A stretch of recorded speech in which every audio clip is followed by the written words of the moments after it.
Kerry White, Executive Director of CBU, and this is a video series on helping the public with the objection process on the Helena, Lewis and Clark National Forest. One of the important features of forest planning, or components, was implemented with the 2012 planning rule. The 2012 planning rule changed the appeal process to an objection process. The final environmental impact statement for the Helena, Lewis and Clark National Forest was released May 21st, opening the 60-day objection period, which will close July 20th, 2020.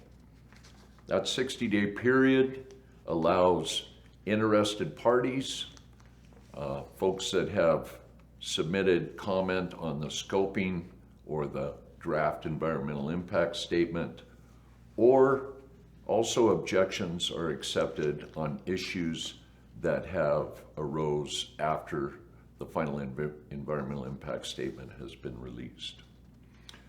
One such issue that CBU has found is that the 2012 planning rule requires the Forest Service to coordinate their action or their plan with state government, local governments, your county commissioners, and tribal lands that would be affected by the plan.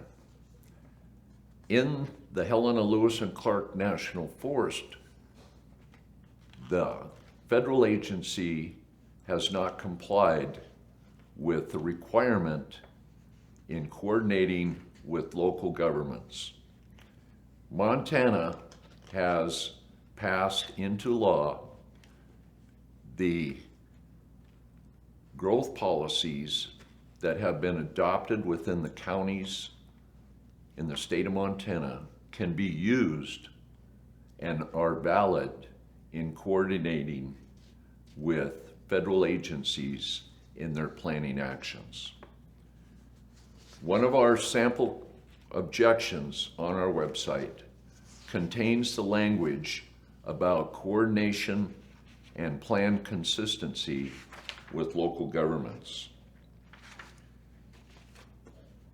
The statement in the planning rule under 40 CFR 1506.2, where an inconsistency exists, the statement should describe the extent to which the agency would reconcile its proposed action with the local plan or law.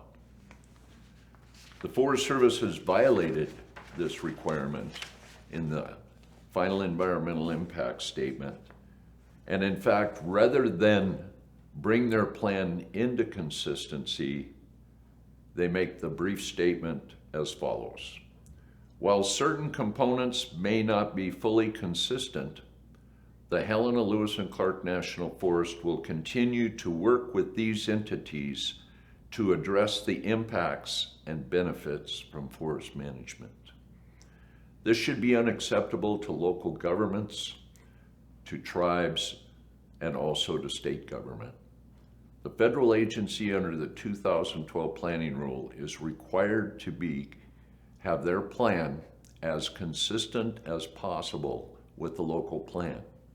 If it is inconsistent, they are required to list and identify those inconsistencies with the local plan and define how they will try to bring their plan into being consistent with the local plan. The Forest Service has failed to do that. CBU would encourage our members and supporters to object on that specific point and file your objections with the Region 1 and the Objection Review Officer. Thank you.